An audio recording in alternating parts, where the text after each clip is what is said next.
Muriel Lambert, maman de William, 9 ans, et de Laurence, 7 ans, et propriétaire de la boutique en ligne Lauriam. Bonjour Muriel. Bonjour. Alors, bienvenue. Merci. Alors, la boutique Lauriam, donc dans quel domaine est-ce que tu vas démarrer cette entreprise? La boutique Lauriam va offrir différents produits qu'on va pouvoir personnaliser. On pourrait avoir des doudous, qu'on pourrait mettre un nom, un dessin. Puis c'est vraiment le client qui choisit de faire sa création. Donc, c'est vraiment très personnalisé, unique, une pièce unique qu'on peut garder en souvenir aussi. Oui, de ça notre... va épater le parent, puis l'enfant, lui, va pouvoir le garder tout au long. Peut-être juste nous montrer un exemplaire où tu vas en emmener.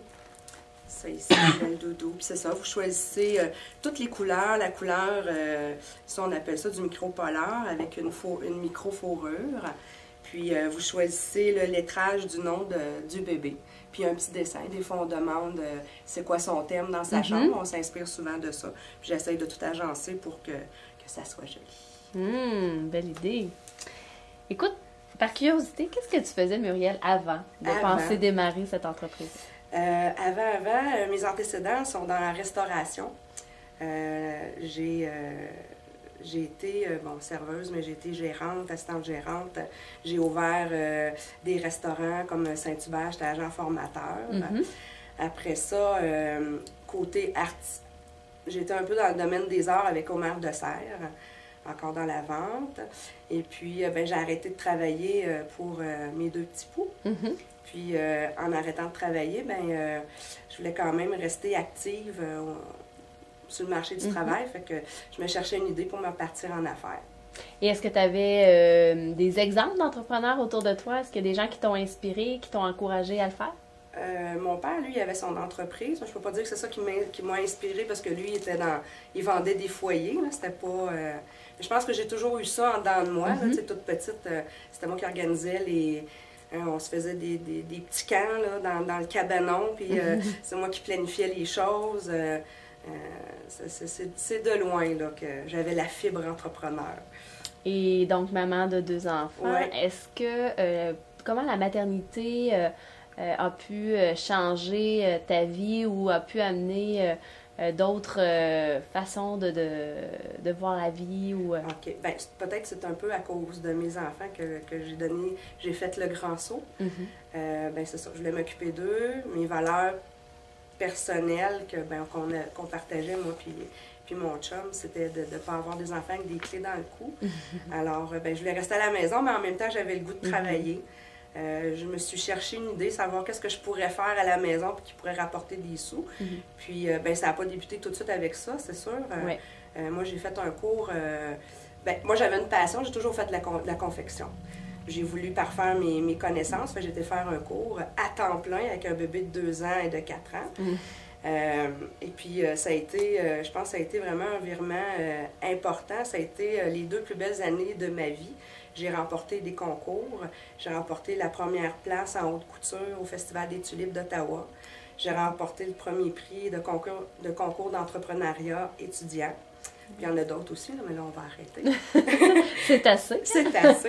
Mais tu sais, au début, j'ai commencé, je faisais vraiment du vêtement féminin. Je me suis spécialisée dans la confection de costumes historiques, style Nouvelle-France. Après ça, c'était des costumes, des robes de danse internationales.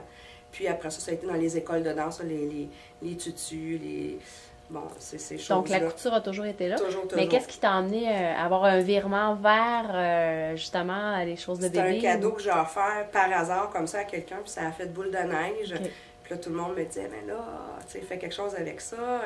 Je pense que tu as une bonne idée. Puis j'avais le goût de ça aussi. Ça faisait longtemps que je me cherchais un produit que je voulais faire, que je voulais vendre. Tu sais, je voulais pas m'étendre. Puis, c'est ça que ça donne. Et selon toi, qu'est-ce que ça prend pour être une entrepreneur? Quelle qualité, quelle valeur on doit posséder pour démarrer une entreprise? Avoir du guts, faut pas lâcher, faut être intègre aussi. Faut respecter nos valeurs dans ce qu'on veut offrir, ce qu'on veut faire. Faut pas être gêné. Faut s'impliquer avec les membres entrepreneurs. Mais tu sais, c'est ça, se développer un réseau de contacts. Donc, c'est ça. Donc, tu penses que c'est primordial d'avoir un réseau C'est important, surtout pour les petites entreprises, les travailleurs autonomes, où on est souvent toute seule à la maison. Ça nous permet de nous sortir. Moi, je dis tout le temps que ça me permet de me resociabiliser parce que on devient un petit rat de laboratoire. C'est facile de s'isoler. Oui, c'est ça. Fait que ça nous permet de rencontrer des gens qui ont les mêmes passions que nous. On peut les aider, ils peuvent nous aider, on peut s'échanger plein d'informations. Hein. Et qu'est-ce qui différencie, selon toi, une mère entrepreneur de tout autre entrepreneur? Bien, cette question-là, elle m'a travaillé un petit peu là, quand que... je pense pas qu'on est des meilleurs entrepreneurs en tant que parents. Là. Je pense que...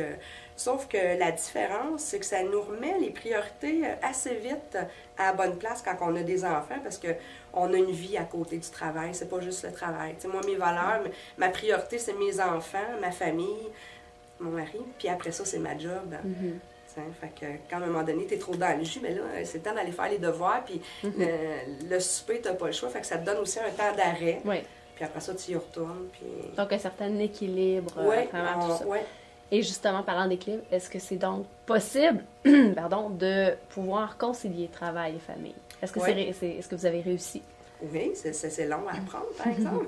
Mais je pense que quand on est bien, quand on planifie bien nos choses, c'est essentiel d'avoir un agenda, puis d'établir nos priorités, puis de se fixer des objectifs réalistes. Hein? Parce qu'au début, ma liste était longue comme ça, puis je ne parvenais pas à passer au travers de toutes mes affaires à faire. Puis un petit truc, ben c'était plutôt de marquer ce que j'avais fait dans ma journée et non de qu'est-ce que j'avais à faire.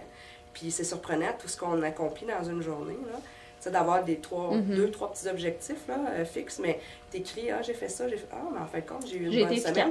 Puis c'est ça, j'ai été efficace.